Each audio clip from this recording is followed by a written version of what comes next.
Hello दोस्तों, आज मैं आपको आधार सस्पेंड और डीएक्टिवेट के बारे में बताऊंगा कि आपके यूआईडीआई नंबर क्यों डीएक्टिवेट कर देता है यूआईडी।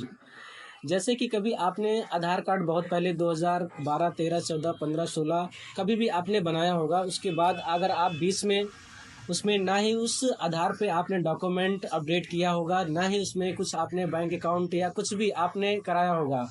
अगर आपने उसमें सब कुछ कराने के बाद भी आपका यूआईडीआई जो है आधार नंबर डीएक्टिवेट कर देता है, तो उसके बाद आप चाहे उसमें बायोमेट्रिक करा लीजिए, चाहे उसमें करेक्शन कराइए, चाहे आप कुछ भी न्यू एनरोल कराइए, कुछ भी नहीं हो सकता। बायोमेट्रिक कराएंगे फिर भी आपका कार्ड रिजेक्ट हो जाएगा। उसमें सीधा सीधा ऑप्शन आ जाएगा कि आपका आधार नंबर मिसमैच है, आधार नंबर रॉन्ग है। या फिर अगर आप बायोमेट्रिक के अलावा आप उसको सोचते हैं कि नया आधार कार्ड जनरेट कराएं, तो आधार नया जनरेट करने के बाद उसमें सीधा ऑप्शन आ जाएगा कि ऑलरेडी यूआईडीआई नंबर एग्जिटेड, आपका आधार पहले से जनरेट हो चुका है, आपका नया आधार नहीं बनाया जा सकता है। इस दौरान आप बहुत परेशान होंगे। आप नए आधार इनरोलमेंट के लिए जाएंगे सेंटर पे, वहाँ भी कराएंगे, वो भी कैंसिल हो जाएगा। 1947 पे कॉल करने के बाद आपको जो वहाँ से इन्फॉर्मेशन मिलेगी, वो भी इन्फॉर्मेशन आपकी पहले कंप्लेन दर्ज होगी। कंप्लेन दर्ज होने के 30 दिन के बाद उसका कुछ रेगुलेशन आएगा। जो भी रेगुलेशन आएगा उसके बाद आपको ये बताया जाएगा कि आप कोई अपने नज़दीकी रीजनल सेंटर पे या फिर रीजनल हेड ऑफिस में विजिट करके इसका सोल्यूशन निकाल सकते हैं। तो इसमें आज एक खास बात मैं ये बताना चाहता हूँ आपको, ऐसे में आपको घबराने की ज़रूरत नहीं है।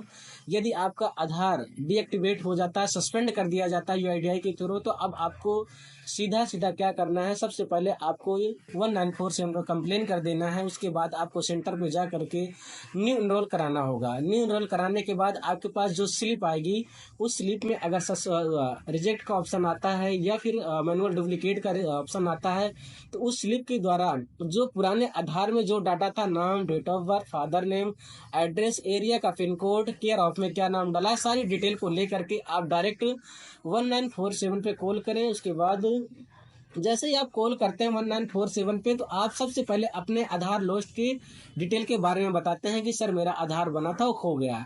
उसके बाद सेम डिटेल जैसे ही आप कस्टमर केयर को बताते हैं, वह आपकी डिटेल को सीधा फैक्स करता है सिस्टम से। उसके बाद डिटेल फैक्स करने के बाद जब भी आपका यूआईडीआई आपका आधार डीएक्टिवेट करता है, तो वह इस दौरान करता है कि आपकी यूआईडीआई में जो अपलोड जनरेट के टाइम में डॉक्यूमेंट लगा था, वो फेक डॉक्यूमेंट हो सकता है, या उस डॉक्यूमेंट में कोई ना कोई कमी होगी, तभी आपका आधार सस्पेंड किया जाता है। तो जब यूआईडीआई को आप अपनी सारी डिटेल फिर से बताएंगे, तो यूआईडीआई हेल्पलाइन नंबर पे जो भी केयर ऑफ का होगा, वो तुरंत आपको एक नए एनरोलमेंट नंबर के साथ आपको सारी डिटेल कंफर्म कराने के बाद एक नया एनरोलमेंट देगा। उसके बाद वह एक्टिवेट जो आपका ओल्ड आधार किया हुआ होगा, सेम प्रोसेस में उसको भी आपको जब वो नया एनरोलमेंट नंबर आपको देगा, तो उसके बाद आप अपना नया आधार नंबर निकालने के बाद वह भी एक्टिव नहीं होगा आधार नंबर। उसके बाद उस डीएक्टिवेट पे आधार नंबर पे आप अपना बायोमेट्रिक फिर से कराएंगे।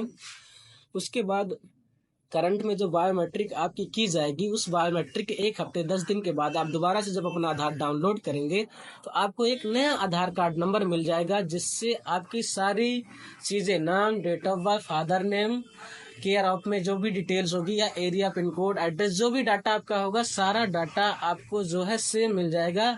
सिर्फ और सिर्फ आपका पुराना यूआईडीआई नंबर जो है डीएक्टिवेट करके आपका नया यूआईडीआई नंबर जनरेट कर दिया जाएगा।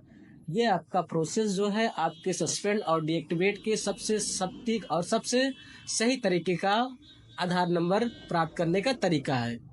दोस्तों, आज के लिए बस इतना। मैं अब अगली नई वीडियो में नया कुछ लेकर आऊँगा। जब आपको कभी कोई ऐसी दिक्कत होगी, तो आप